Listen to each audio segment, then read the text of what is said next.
pleasant day to everyone watching. I am Andrea Diotay, a proud values education major in the making.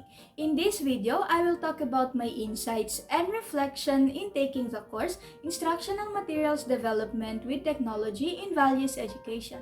One of the relevant courses I have taken throughout my journey in values education is Instructional Materials Development with Technology in Values Education. In a face-to-face class, we encountered different instructional materials such as the most famous Manila paper and cartolina pasted on the board, activity sheets, books, and other printed materials.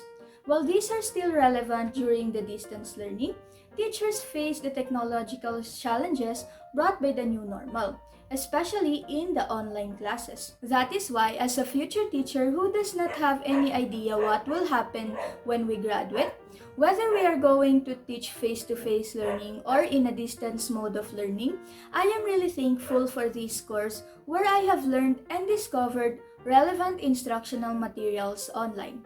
In taking this course, I was able to reflect, and one of my biggest realizations as a values education teacher is that instructional materials should be aligned to the topic that we are going to discuss and should be used to attain the learning goals and the objectives. There are instructional materials that are comfortable to use and are very fun when used in class, but might not be good, appropriate, and relevant materials to use for a certain topic or a lesson.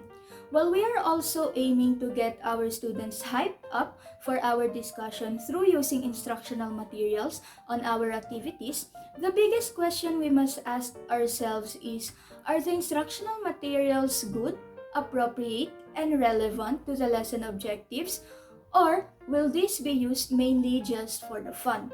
Moreover, instructional materials are our aids in teaching. These shall not be used as teachers themselves. These are just helpers for our students' learning and engagement in the class. Well, I have mentioned earlier that instructional materials should not be for fun purposes only. These should still be able to awaken the student's mind to be ready and to be engaged in the class. Students often do not give relevance to the edukasyon sa pagpapahalaga and continuously view this as a minor subject. I do not want to be that kind of teacher in the future. I want to be the kind of values educator students will be excited to meet in class and will be hard to forget. It is more possible now that I have learned the relevance, the correct, and the proper use of instructional materials in the class.